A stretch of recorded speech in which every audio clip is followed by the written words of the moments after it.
Live. Hello everyone, my name is Jay. I'm one of the teachers at e2language.com. If you need some help with the IELTS, do check out that website. In this live class, we're going to look at IELTS General Writing Task 1. Specifically, we're going to be looking at the semi-formal letter, okay? It's a little bit different to the formal or the personal or informal. This one's semi-formal. Right, so on test day, this is what you're going to see. I should just say, if you want to prepare well, you need to sort of understand what you will see on test day. You don't want any surprises. So when you're sitting there next to the other 30 people in the room, you're going to look down at the test paper and see this. Now, you've only got 60 minutes to complete both task 1 and task 2. So you don't want to waste any time trying to comprehend what you're looking at.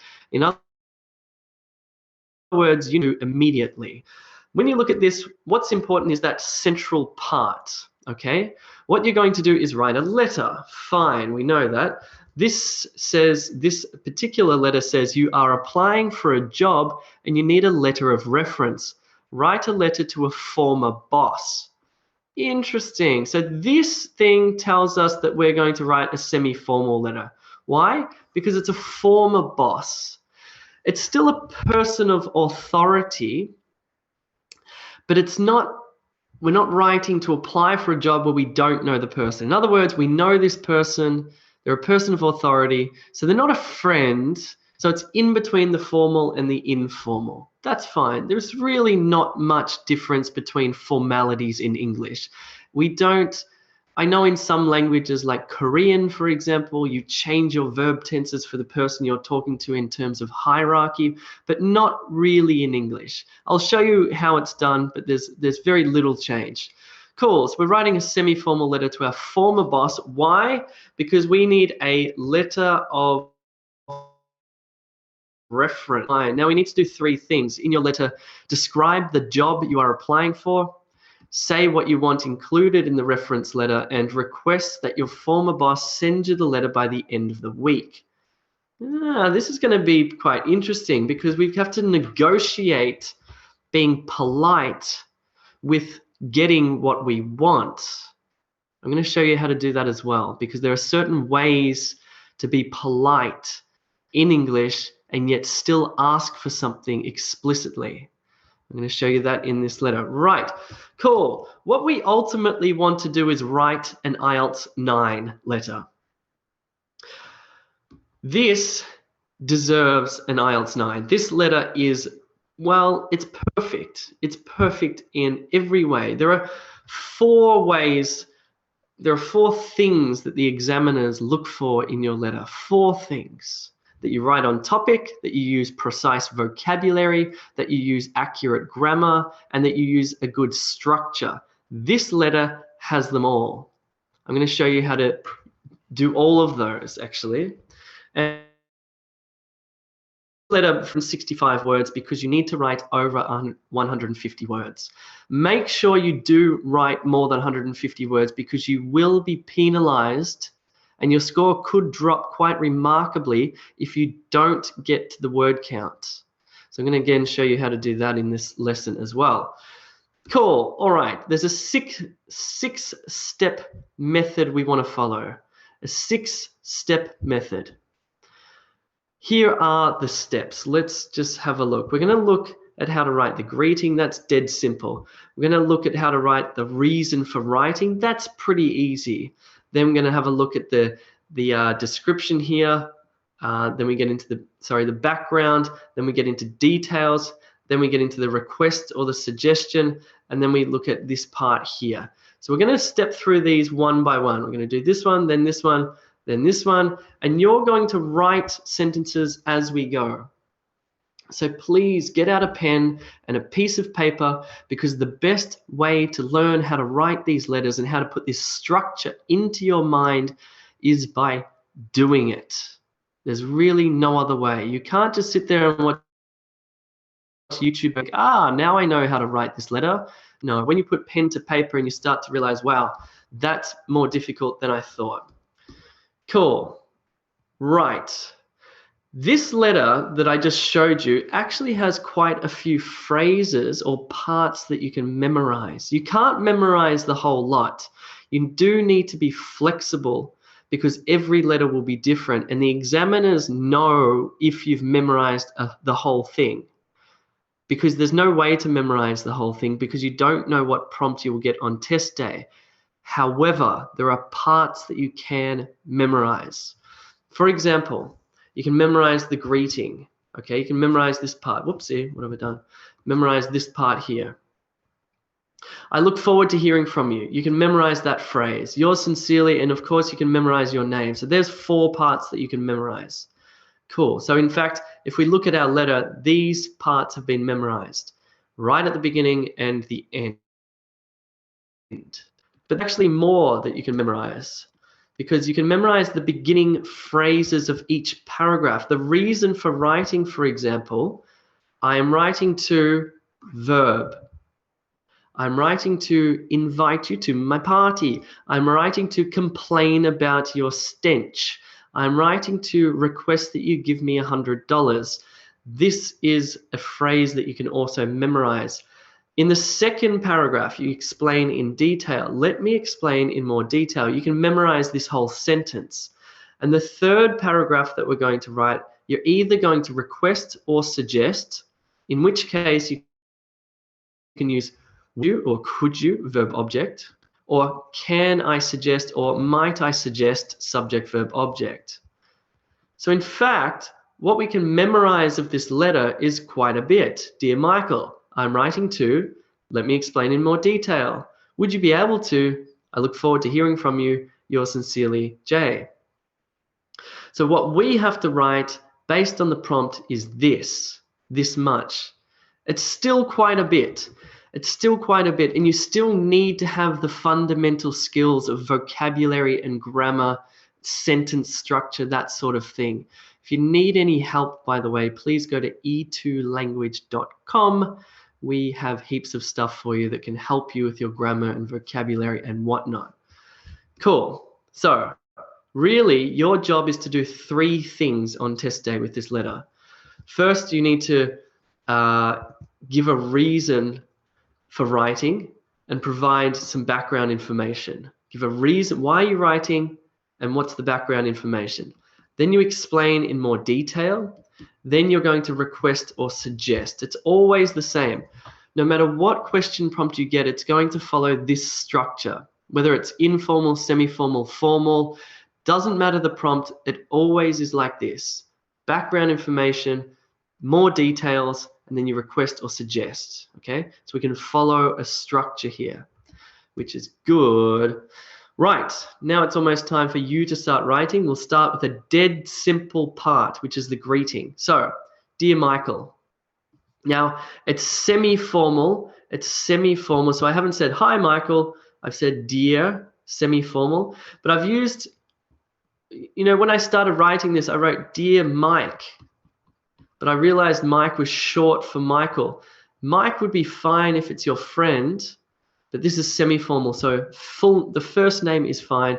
You could also write, dear Mr. Smith, but first name is fine. It's an ex-boss, so that's cool. Now, it actually tells you on test day how to begin your letter. It says, begin your letter as follows, dear blah. So you could say, dear Michael, dear Mr. Smith, whatever, you make it up.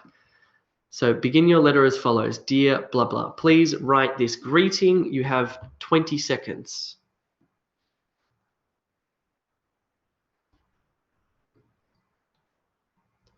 Let me check that this is all working. Good. Dear Laura. Good. Don't forget that comma. We want a capital letter for the name. Good, good, good. Dear Sam. Dear Tom. Well done, Julia, Omar, Kudos, Smitha, Prasanna. Good. Nice. Dear Kurt. Excellent. Done. Let's move on. We've written this. Now we need to give the reason for writing, because you can't, okay, you're writing a letter. You have to say immediately why you're writing, because the reader gets your letter and you can't talk about background information and make the request. Why are you writing to me? Why are you writing to me? So we can use a phrase We can steal a phrase and we can memorize this. I am writing to verb. Well, what I wrote was, I'm writing to ask you, ask if you would kindly write me a reference letter. So why did I write that? Because it says in the instructions on the letter, you are applying for a job and you need a letter of reference. Write a letter to a former boss. So we're requesting something. We're asking for something. So I said, I'm writing to ask whether you would kindly write me a reference letter. Okay, cool, fine. I want you to do the same. Why are you writing? You have 1 minute to finish this sentence.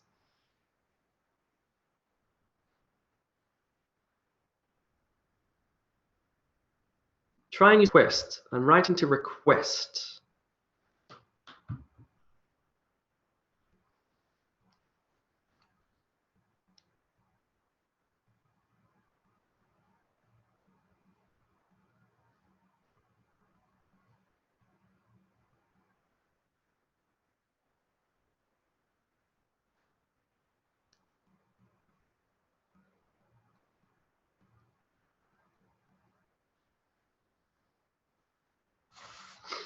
Okay, let me check some of these answers for these lovely, lovely paid members who are in this webinar. Omar, I'm writing to ask you to do me a favor and write a reference letter for a job. Okay, close. I'm writing to ask you to do me a favor. Full stop, start a new sentence. Please, can you write me a reference letter for a job? Excellent, good. Chisti, I'm writing to request a reference letter for my previous jobs. No, for a job I am applying for or will apply for in the future. I'm writing to request a letter of reference from you. Good, nice, clear, and simple. That is fine. Ruchi, I'm writing to request a favor, not for a favor. I'm writing to request a favor. It would be great if you could write a reference letter for me. Excellent, good, good, good. Valbav, I'm writing to request if you can provide me with a reference letter of my last employment with you. Good, that's fine. Victor, I'm writing to request a letter of reference from you. That's fine. Julia, I'm writing to request if you could write a reference letter for me because I'm applying for a job. Beautiful. Keep it simple. Make sure your grammar's straight. That's pretty good. Well done. Cool. Now we need to give background information. We're given the reason for writing. Now we need to give some background information. So what did I write? I said, the job I'm applying for is in the tourism industry. More specifically, I hope to give surfing lessons to tourists in Bali. Of course, this is completely fictitious. I made this up. I used my imagination. Do I really want to become a surfing instructor in Bali? Not really. I just thought it would be interesting language and it came to my mind and I thought, yeah, I can write that. That's no problem. So you have to be creative. So this part comes from the first dot point. In your letter, describe the job you are applying for. So really what you're doing is this is the general rule. All of your letters, you give background information. This one more specifically says, describe the job you're applying for. So I just said, the job I am applying for is in the tourism industry, broadly. More specifically, I hope to give surfing lessons to tourists in Bali. You may want to use these two sentences, like this structure if you like, but please describe the job you are applying for in 2 sentences. I'll give you 2 minutes.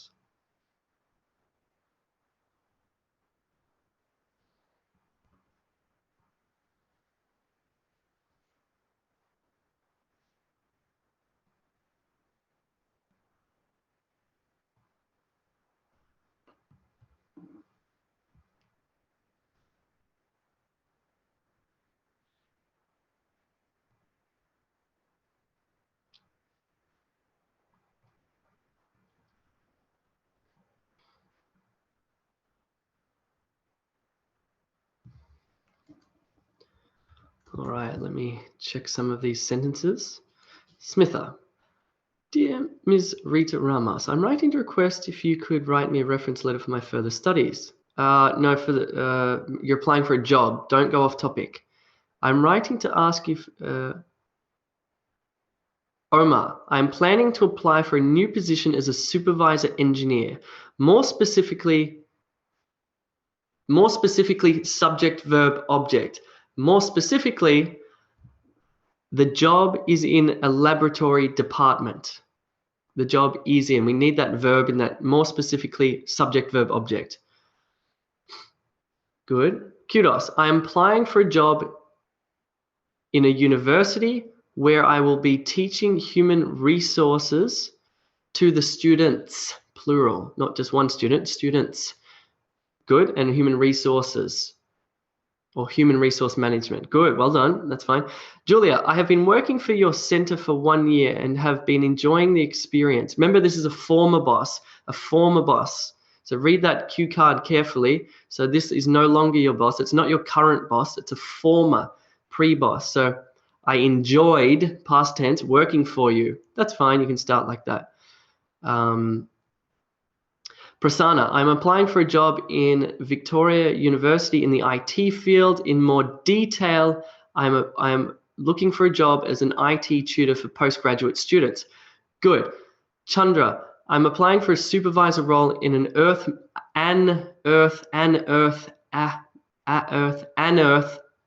get those articles right, an earth moving company. This is in particular to, there's problems with this specificity. There's problems with getting particular here. Okay, let's look at mine. I want to show you how I did mine. Let's go back. Okay. I need to show you how to do this. So here I've just said broadly, the job I'm applying for is in the tourism industry. Okay, that's quite broad. And then I said more specifically or in particular or specifically would be fine. Then subject, verb, object, subject, verb, and then the rest of the sentence. You can't say more specifically give surfing lessons. No. You need more specifically, I hope to give surfing lessons, or more specifically, the job will be giving surfing lessons, or more specifically, I will be teaching tourists how to surf. Okay. Cool. Let's see. Victor, I'm applying for a position of bar manager in the Hilton based in Sydney. Most importantly, they are requesting people with my skills. Good, that's fine. That's good. So we had a broad sentence and then we went to a specific sentence. I'm going to be working in earth moving. To be more specific, I want to drive the machinery, whatever it is. Cool. Good. That's fine. So we described the job in 2 sentences. Now we need to go into detail. Need to go into detail. Whoa, here's my paragraph. That's okay. What did I do? Well, it says, say what you want included in the reference letter. Say what you want included in the reference letter. This is where it starts to get tricky. Okay, so we know this person, this former boss. It's not our current boss, our former boss. And we have some sort of relationship with him or her from the past. And I dare say it's probably friendly because we're requesting something. Now we get into the world of English language where we have to be polite yet forceful because we want this person to do something for us, but we don't want to be offensive. We want to request or suggest in such a way that it comes across as being respectful. This is kind of tricky. I'm going to show you the sort of language that I've used here. So I'm going to say what I want included in this reference letter. So I'm going to start by just with this memorized sentence. Let me explain in more detail. So you can all use that. That's fine.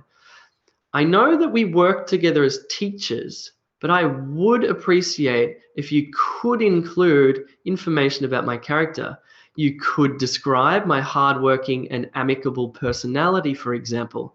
In addition, you could possibly mention my ability with foreign languages. That would be excellent. If you remember, I speak Russian, Portuguese, and Italian. So what you'll notice here is I've used these modal verbs. I would appreciate it. You could include, you could describe, you could possibly mention. That would be fantastic. These sorts of words are really important if we want to ask for something in English and yet remain respectful. So I want you to write this one. Say what you want included in the reference letter. For example, you want your former boss to write about how intelligent you are with computers, or how good you are with people, or what a great cook you are. So it would be good if you could mention how great I am at cooking. It would be much appreciated. So I want you to use those modal verbs, could, would, words like that. So start with this sentence here. Let me explain in more detail, and then I want you to write 4 or 5 sentences using modal verbs, please. I'm going to give you 4 minutes.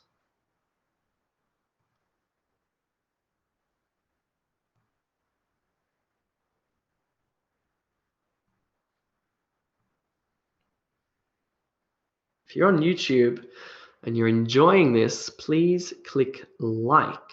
I can see 23 likes. I'd like to see a lot more.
So you've got a couple of minutes left. Let me check the chat here. Whoops, what am I doing? Okay. Whoops, I did make a mistake, Angelo. Thanks for seeing that. Okay. Ruchi, the job I'm applying for is in the telecom industry. More specifically, I hope I will be able to work on certain technical tools of my interest. Good. Maria, I'm interested in a new quality engineering role. This position will focus merely on quality management system, specifically to do more internal audits and in-house training for other engineers. That's fine. You're using all of your background knowledge. I can see you're familiar with that vocabulary. So that's good. That's fine. Julia, let me describe the content of the letter in more detail. Great. Well done, Julia. That's an excellent first sentence. Let me explain the content of the reference letter in more detail. Beautiful. Beautiful. Could I suggest that you mention how dedicated I am as a worker? Also, it would be fantastic if you explain my punctuality, approachability, and well-formed capacity to work in a team. Yes. I love a good sentence or a good paragraph. That is brilliant. Well done. Angelo, let me explain in more detail. I would be grateful if you could kindly include in the reference letter my relevant experience with open pit gold mines. Working in open pit gold mines. Vaibhav, let me explain in more detail. We have worked together and you know how I have accomplished my responsibilities. Accomplish a responsibility without fail. I would like you to mention about my core competency and about my character. Good. Kudos. Sorry, you've just disappeared off the chat there. Kudos. Let me explain in more detail. Full stop. New sentence. I would appreciate if you could mention how good I was with students and staff members in terms of behavior. Also, please elaborate on my teaching techniques. Good, well done. Bit of spelling stuff there. Ruchi, let me explain in more detail. As we have worked together as colleagues, comma, I would request you to include information about my roles and responsibilities. You could describe my never giving up attitude as well as personality. Good. Describe my never giving up attitude, my what would you say there? Never giving up attitude, my resilience. My resilience might be a better way to say that. Chisti, let me explain in more detail. Where did you go? I also could do programming. No. You're requesting what's to go in that letter. You could write about me like this. So that's what you're doing here, not talking about you. Prasanna, let me explain in more detail. I would appreciate it if you could write a few words that will reinstate, not reinstate. I would appreciate it if you could write a few words that would describe how reliable I am and hardworking as an employee. If you would be able to attest to that, if you'll be able to attest that I am competent in teaching students, that would be great. Okay, it's hard using these modal verbs. They're really, really tricky. These are looking good though. These are looking really good. Well done, well done, well done. Cool. Good. If you haven't finished that, that's fine. You can come back to that. If you're on YouTube, you can press pause. So now we're up to the final paragraph. What the hell is a paragraph? A paragraph where you will do one of two things. You will either request or suggest. Now, this one actually says here that your former boss send you the letter by the end of the week.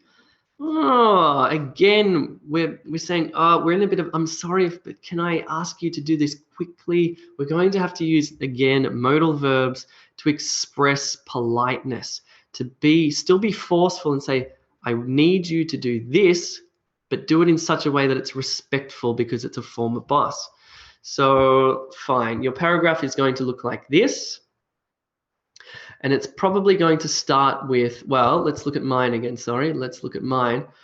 A good way to start a request is would you, or could you, or are you able to, would you. So we're going to do a request, fine. Uh-oh, this is going to, I knew that was going to die, my apologies. Here we go. So request that your former boss send you the letter by the end of the week. Okay, I'll give you a couple of minutes. Who can do this politely? Hang on, let me read you mine. Let me read you mine. Let me read you mine. Mine says, would you be able to deliver me this letter by the end of the week? I have a tough job application as the job begins in less than 2 weeks. It would mean a lot to me if you could write this letter as soon as you possibly can. Again, would. Here I've just said I have a tight deadline for the job application, blah, blah, blah, blah. It would mean a lot to me if you could write this letter as soon as you possibly can. Cool, so I've filled it with modal verbs. I've also given some extra information.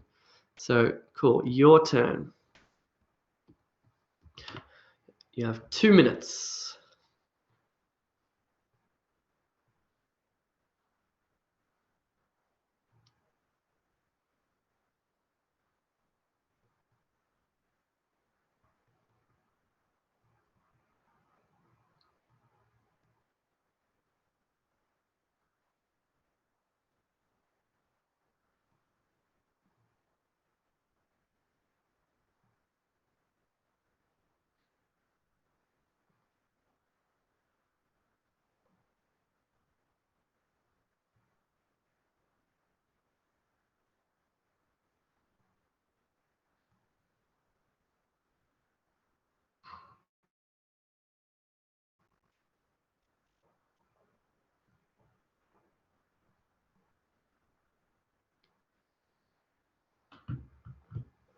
Right, let me check some of these comments in here.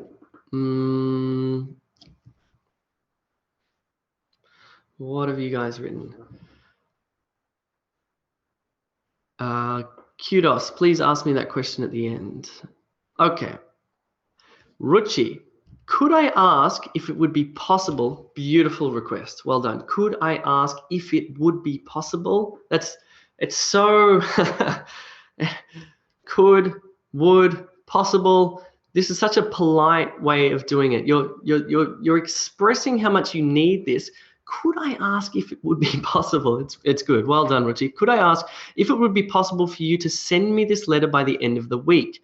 You can't just say, send me the letter by the end of the week, former boss. I'm going to come around and get you. No, you need to lace it with modal verbs. Well done. Could I ask if it would be possible for you to send me this letter by the end of the week? Good. Victor, should you agree that I have the characteristics that I mentioned before? Good. Should you agree, not agreed, should you agree that I have the characteristics that I mentioned before, comma, would you be able to send, not sent, send me the letter before next Wednesday? They are requiring this document as soon as possible. Maybe extend that out as not ASAP, but as soon as possible in order to finish my application and prepare an offer. Excellent, Victor. Well done. Vaibhav, I would request if you'll be able to deliver this letter in a week. It will help me a lot. Oops, I've lost your chat there. It would help me a lot because I have to submit the letter before Thursday next week. Good, fine. Prasanna, could you be kind enough to send this letter by Saturday the 29th? Good, we need a few more sentences on there. Julia, could it be possible for you, would it be possible for you, would probably be the better, more precise modal verb. Why? For some reason with the word possible, could it be possible? Would it be possible? I think would is just a little bit more frequently used there in that phrase. So would it be possible? Where did yours go? Would it be possible for you to finalize the reference letter by the end of the week? Question mark, that's a question. I would appreciate that very much. Good. Anu, would you kindly send the reference letter before the end of the week as it is required urgently? Beautiful. And maybe another sentence saying, unfortunately, the deadline is very tight and they've set that, and I really want to get this letter in on time. Kudos. Could you kindly send me the letter by next week? Question mark. It's a question. If you start the sentence with a modal verb, could, would, should, can, might, may, etc., that means it's a question. That means you have to put a question mark at the end. Could you? Question. Would you? Question. Can you? Question. Might you? Question. Good. Cha, missing your name there. I humbly request you to send this letter in our company letterhead, beautiful, well done, before the end of next week.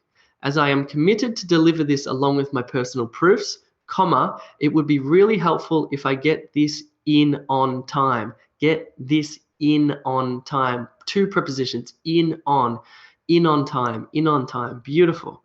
Smitha, the deadline for the job application is the end of this week. Would it be possible for you to deliver this letter within this week? Question mark. Good. I would be so grateful if you could do me this favor. Terrific. Well done. We're nearly finished. We're nearly finished.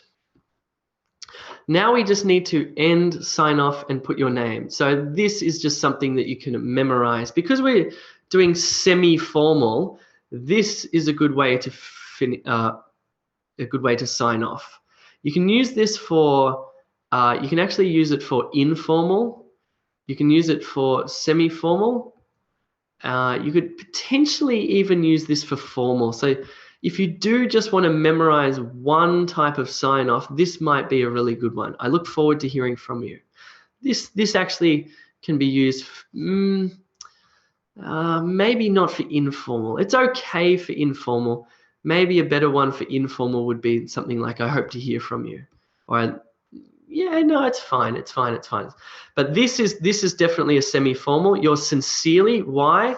Because you know Michael. You know this person. So it's not fully, it's sincerely because you've met this person before. Fine. And put both your first name and your family name. Why? Because if it's informal, you'll just put your first name. So you can put both your names there.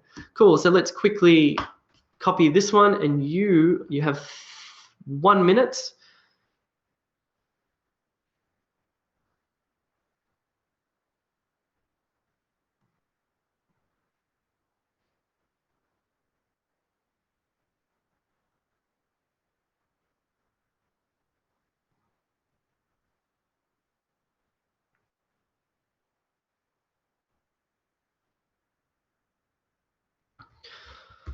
How's it going? Ruchi, I look forward to hearing from you at your earliest convenience. That's better than mine. Well done. Very good. At your earliest, let me just write that one down because I'm going to remember that. That's a really nice way to say that, especially because we're putting pressure on this person. I look forward to hearing from you at your earliest, sorry, my handwriting's terrible, convenience. So no full stop here. Forget this full stop. No comma. I can't delete that. There's nothing there. I look forward to hearing from you at your earliest convenience. This is an even better phrase. Well done, Ruchi. That's a good one. All right. What else have we got? I look forward to your response. Good. I'm looking forward to hearing from you, says Julia. You're sincerely good. I look forward to hearing from you. I look forward to receiving your response soon. Good, Omar. That's great. Hoping to hear from you soon. Sincerely, Prasanna. Good. And Angelo, I'm looking forward to hearing from you very soon. And thank you very much for your help. They're all fine. Good. Yeah, good. So there's a bit of flexibility available in all of this sort of stuff that I'm teaching. It's a good structure. It really works. But yeah, sure. If you want to add a little phrase to whatever I have here, that's fine. Cool. That, my friends, is it. And your letter should look like this on test day. It should be written like this with these separations between your paragraphs.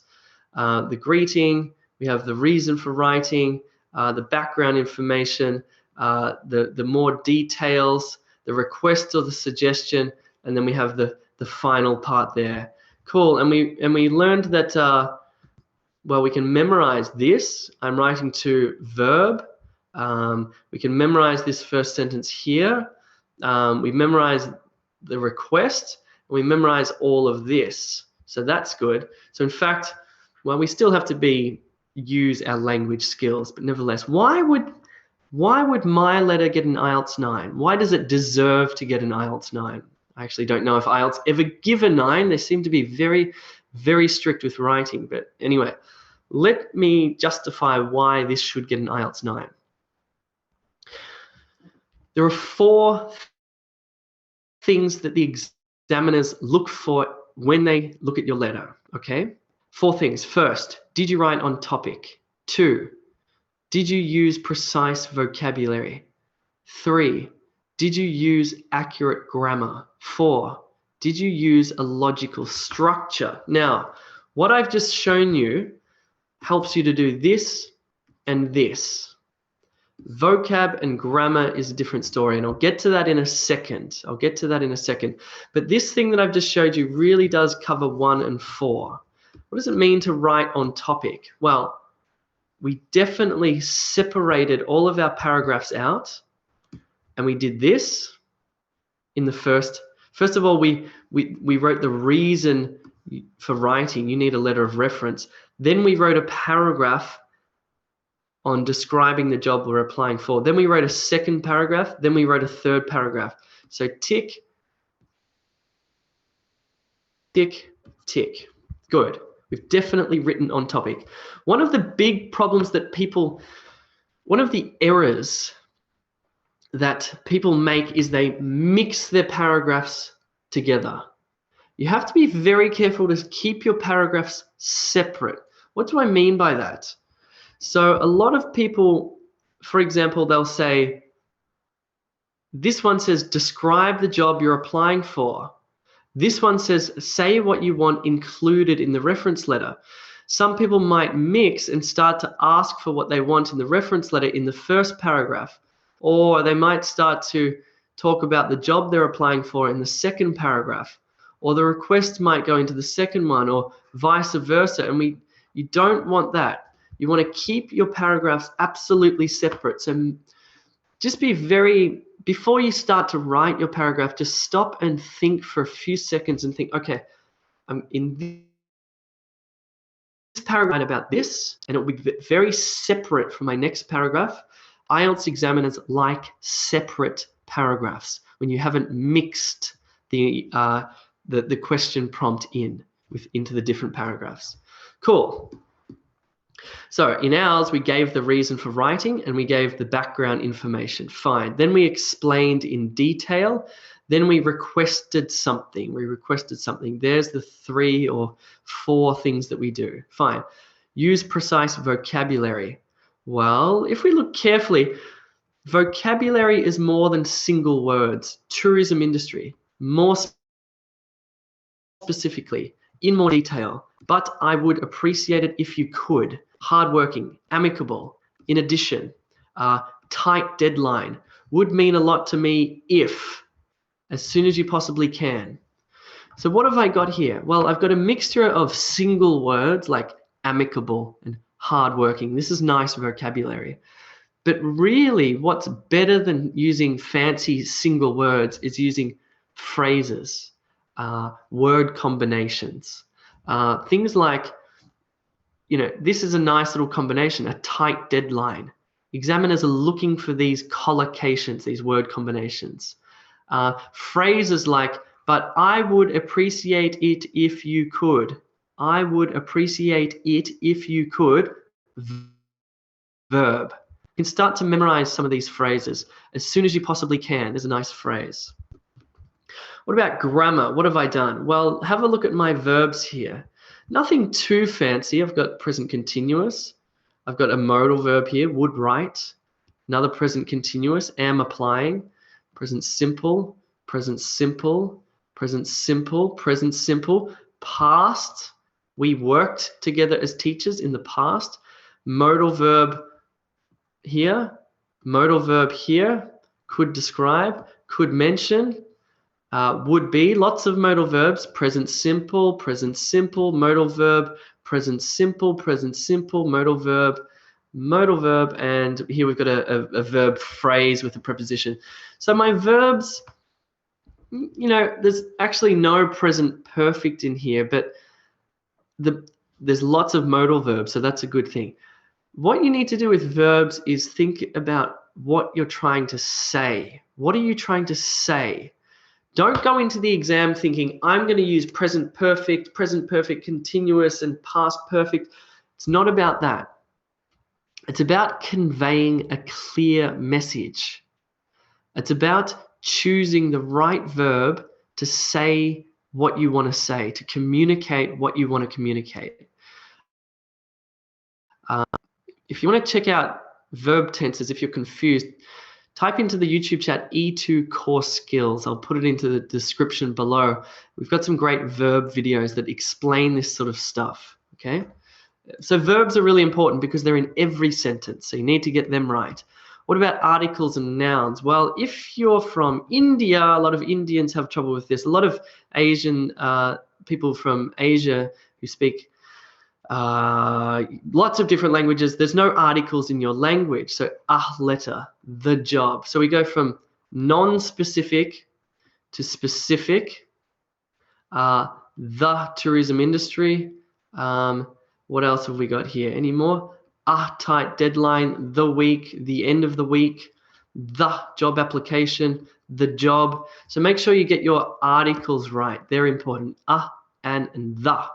And make sure you get your plural nouns right.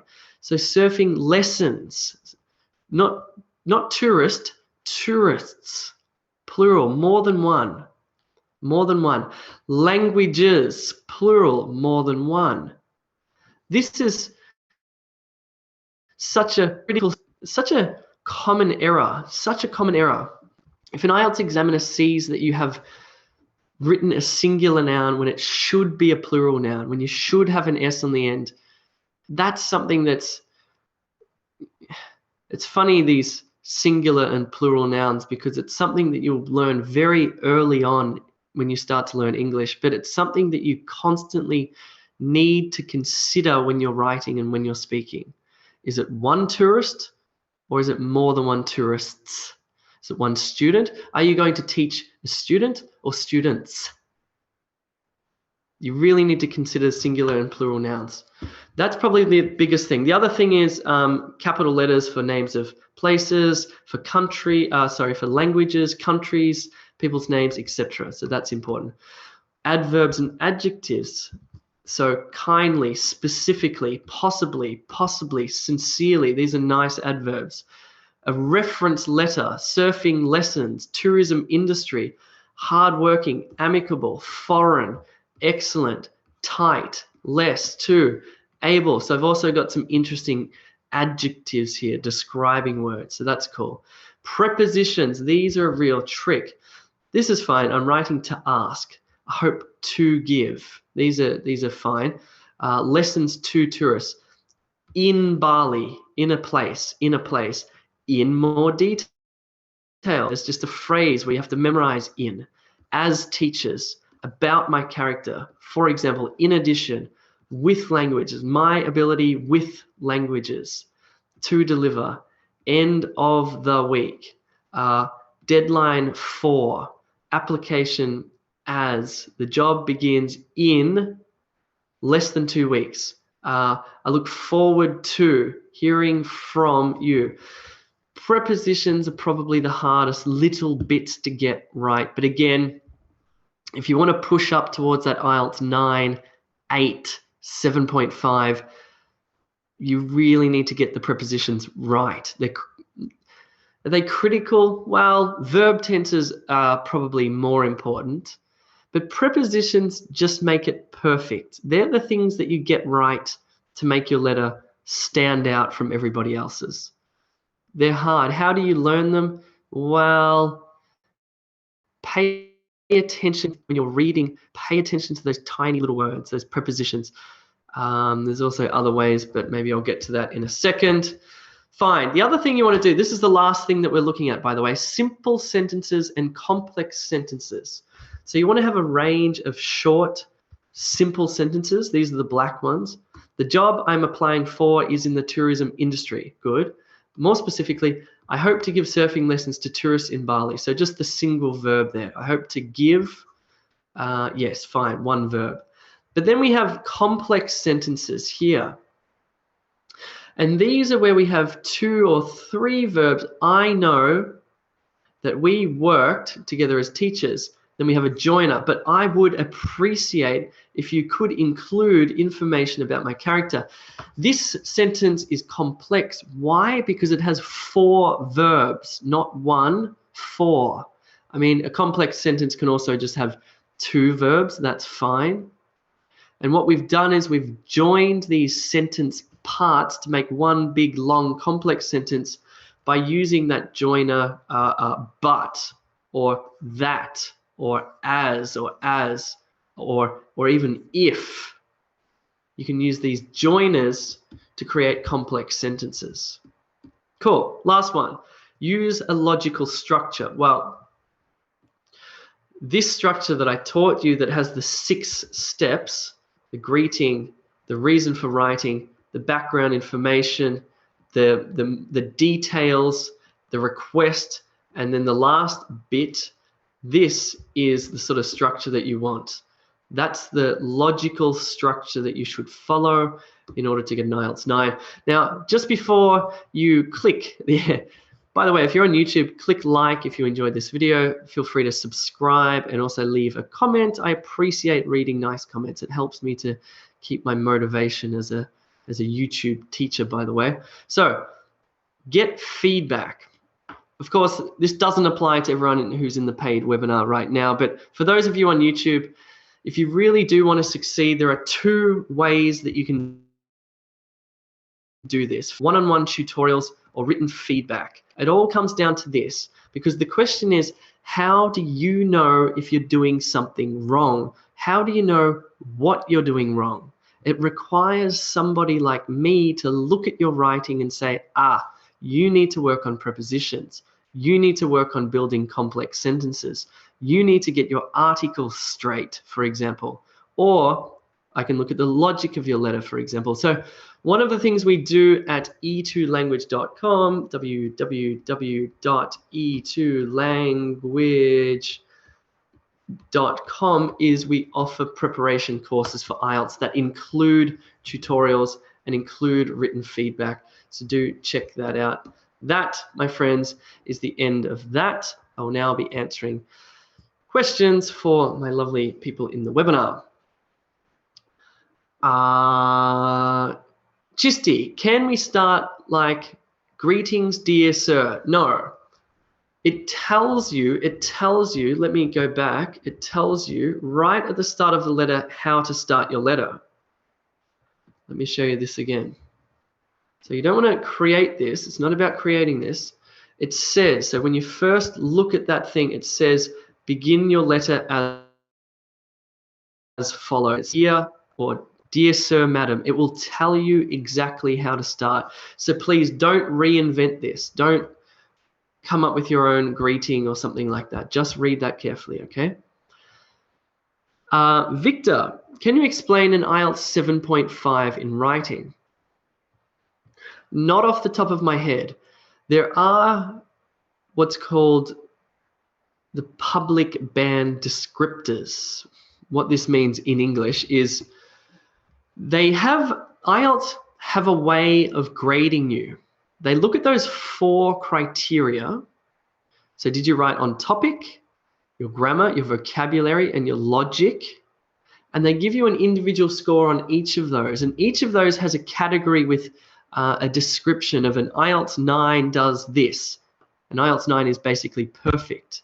An IELTS 8.5 might have a few little errors. They go into detail. You can Google IELTS writing band descriptors, and you can look for yourself, but it's probably better if you just, it's complicated linguistic stuff, to be honest.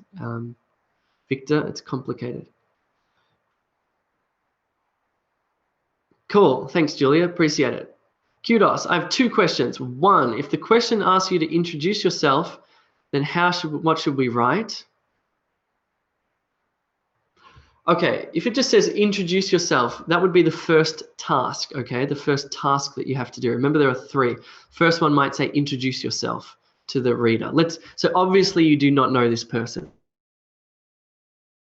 So it will probably be a formal letter, maybe semi-formal, no, it'll be formal. So you're gonna say, hello, Dr. Smith. I would like to introduce myself, full stop. My name is Jay Merlo and I am one of the teachers at e2language.com, full stop. I have been teaching at E2 Language for the last 1.5 years. Before that, I was teaching at Victoria University in Melbourne, blah, blah, blah, blah, blah. I would like to introduce myself, full stop, then start to talk about yourself. So memorize that phrase. Kudos, question 2. As the question is divided into 3 parts, 1, 2, 3, can we write about part 3 and then 2? No. Keep it in the same structure. Don't mix up the structure. Prasanna, Jay, can I write, please let me acquaint you to my circumstances for formal and semi-formal?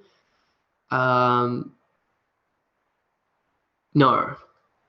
No, it's a little bit odd language. Let me explain my situation in more detail. That's a better way to do it. Maria, hi Jay, what is the most convenient way to count the words? Right. Holy moly. Right, good question. Okay, you have to do a little bit of mathematics. Actually, let's just do it now. Let's go back and count how many sentences I've written. Okay, let's look at this. Let's sort this out right now. So here we have 2 sentences, right? Here we have 1, 2, 3, 4, 5. So we're at 7. We're at 7. 1, 2, 3. So we're at 10. 10 sentences. So here, this part here, I've written 10 sentences in total. Okay, this one I had 2, this one I had, what was it? I can't remember, 4, I think. Anyway, I can't remember. Sentences, 10 sentences, they're plural.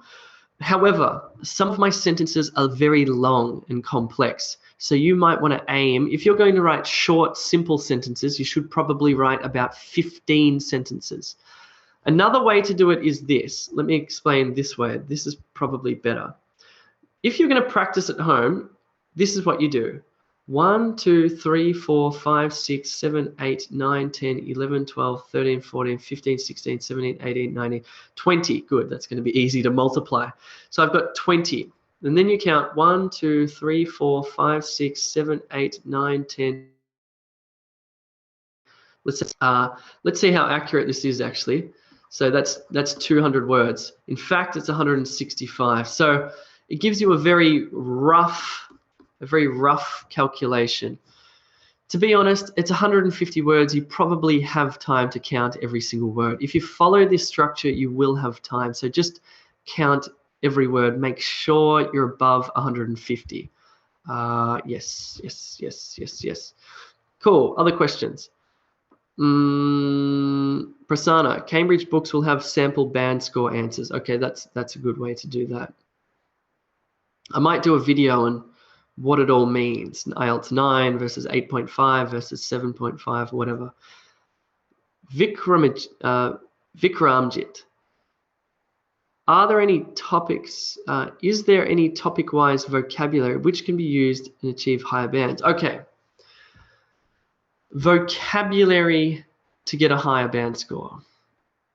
Well, first of all, yes, you should be using, to get a higher band score, less common, more articulate, more precise vocabulary, but it has to be accurate. You can't just pull words out that you think, oh, that's a fancy word, let me use that one. Because an examiner will see a word that's wrong, even if it's a big fancy word, and go, yuck, bad. You're much better off, if your vocabulary is limited, you're much better off to choose words that you know, that are simple, rather than words that you don't know, that are too complex and imprecise. Okay, so choose words, use words that you know are right. Use words that you know are right. You can start to build your vocabulary and include words that you've newly learned, but again, only if you know they're precise. But again, as I said, vocabulary is not about just single words. It's about multiple words. It's about word combinations of 2 or 3, or phrases that as soon as you possibly can. These sorts of phrases are what the IELTS examiners like. Why? Because they're native-like, they're natural, they sound authentic. They're good. Cool.